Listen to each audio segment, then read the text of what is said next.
Hello friends, welcome to home food zone. இன்றைக்கி இந்த வீடியோவில் வாழைக்காய் வச்சு நல்ல சிம்பிளான அதே சமயத்தில் நல்ல டிஃப்ரெண்ட்டான ஒரு ஸ்நாக்ஸ் ரெசிபி. எப்போ செய்யணும்னு நினச்சாலும் சரி, டக்குன்னு ஒரு 10 நிமிஷத்தில் இதை செஞ்சு முடிச்சிடலாம். இது எப்படி செய்கிறது நம்ம இப்போ பார்க்கலாம். இது செய்கிறதுக்கு நான் இன்றைக்கி 3 மீடியம் சைஸ் வாழைக்காய் எடுத்திருக்கேன். பெருசாக இருந்தால் 2 எடுத்துக்கோங்க. இது தோலை சீவிட்டு மேலேயும் கீழே கட் பண்ணிவிட்டு எடுத்து வச்சுக்கோங்க. ரொம்ப தோலை ஒட்ட சீவணும்னு தேவையில்லை, லேசாக மட்டும் சீவி எடுத்தாலே போதும். இப்போ ஒரு பவுல் எடுத்துக்கோங்க. இதில் 1 ஸ்பூன் அளவு உப்பு, 1 ஸ்பூன் அளவு மஞ்சள் போட்டு கொஞ்சமாக தண்ணி ஊற்றி நல்லா அதை கரைச்சி எடுத்து வச்சுக்கோங்க. தண்ணி வந்து ஒரு 2லேருந்து 3 டேபிள் ஸ்பூன் அளவு ஊற்றிக்கலாம், ரொம்ப ஊற்றிட வேண்டாம். அந்த மாதிரி கரைச்சி எடுத்து வச்சுக்கோங்க. இப்போது இது செய்கிறதுக்காக நம்ம முதல்ல தோலை சீவி எடுத்து வச்சுருக்கிற வாழைக்காவை எண்ணெயில் போட்டு பொரிச்சு எடுக்கணும். இந்த மாதிரி பெரிய ஓட்டை இருக்கிற கிரேட்டர் எடுத்துக்கோங்க. டேரெக்டாக நீங்கள் எண்ணெய் நல்லா சூடு பண்ணிவிட்டு சிம்மில் வச்சுட்டு இந்த வாழைக்காவை டேரெக்டாக எண்ணெயில் துருவி எடுத்துக்கணும். நீங்கள் ஒரு பிளேட்டில் துருவிட்டு அதுக்கப்புறமா உள்ளே எடுத்து சேர்த்திங்கன்னா உங்களுக்கு சரியாக வராது. எண்ணெயில் சூடான எண்ணெயில் அப்படியே நீங்கள் துருவி எடுக்கணும். வாழைக்காய் உள்ளே சேர்க்கும்போது அடுப்பை நல்லா சிம்மில் வச்சுக்கோங்க.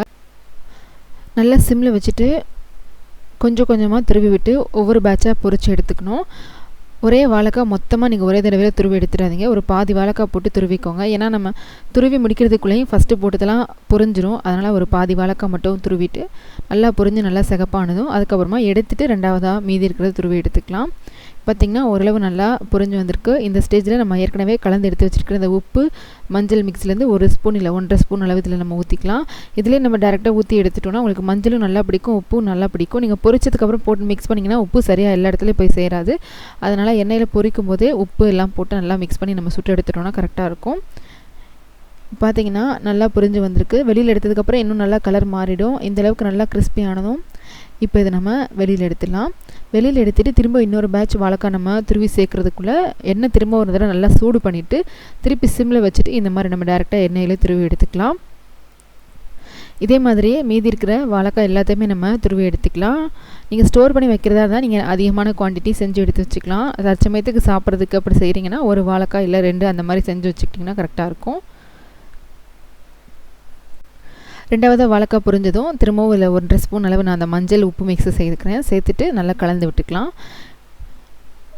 ஒரு டிஷ்யூ பேப்பரில் போட்டு எடுத்து வச்சுக்கோங்க. எண்ணெயெல்லாம் நல்லா சுத்தமாக அதில் இழுத்துரும். அதுக்கப்புறமா நம்ம இதை மசாலா பொடி போட்டு மிக்ஸ் பண்ணிக்கலாம். இப்போ இதோட சேர்க்கறதுக்காக இந்த மாதிரி ஒரு ஜல்லடை எடுத்துக்கோங்க. இதில் 1/4 கப் அளவு வேர்க்கடலை, ஒரு 10லேருந்து 15 பல் பூண்டு தட்டி போட்டுக்கோங்க. ஒரு கைப்பிடி அளவு பாதாம் இல்லைனா முந்திரி பருப்பு, நீங்கள் எந்த நட்ஸ் விருப்பப்படுறீங்களோ அதை நீங்கள் சேர்த்துக்கலாம்.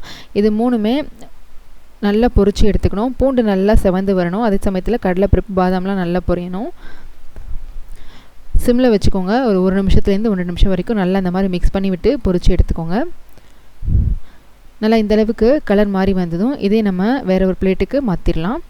இப்போ இது கூடவே நல்லா ஒரு கைப்பிடி அளவு ஃப்ரெஷ்ஷான கருவேப்பிலை சேர்த்துக்கோங்க. ஒரு 4லேருந்து 5 காஞ்ச மிளகாய் சேர்த்துக்கோங்க. லேசாக எண்ணெயில் கருவேப்பிலை பொரிஞ்சு வர வரைக்கும் அந்த மாதிரி காட்டி எடுத்துக்கோங்க.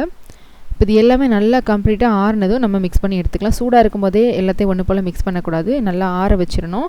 முதல்ல நம்ம பொரிச்சு எடுத்து அந்த வாழைக்காவை நம்ம உள்ளே சேர்த்துக்கலாம். பார்த்திங்கனாலே தெரியும் எவ்வளோ நல்லா கிறிஸ்பியாக இருக்குன்னு. இதோட நம்ம வறுத்து எடுத்த அந்த கருவேப்பிலை நட்ஸ் எல்லாத்தையுமே நம்ம சேர்த்துக்கலாம். இதில் ஒரு 1/4 ஸ்பூன்லேருந்து 1/2 ஸ்பூன் வரைக்கும் மிளகாத்தூள் சேர்த்துக்கலாம். நீங்கள் விருப்பப்பட்டிங்கன்னா சாட் மசாலா கூட சேர்த்துக்கலாம். உப்பு நம்ம ஏற்கனவே சேர்த்துருக்கோம், அதனால் சேர்க்க தேவையில்லை. இந்த மிளகாத்தூள் நல்லா எல்லா பக்கமும் படுற மாதிரி இந்த மாதிரி மிக்ஸ் பண்ணி எடுத்துக்கோங்க. நல்லா ஒரு ஏர்டைட் ஜாரில் போட்டு எடுத்து வச்சுக்கிட்டிங்கன்னா நீங்கள் 10 டேஸ் வரைக்கும் கூட நீங்கள் வெளியிலே ஸ்டோர் பண்ணி வச்சு சாப்பிட்லாம். எல்லா வகையான சாதத்துக்குமே நல்ல காம்பினேஷனாக இருக்கும். நீங்கள் ஸ்நாக்ஸாகவும் சாப்பிட்லாம், ரொம்ப ரொம்ப நல்லாயிருக்கும்.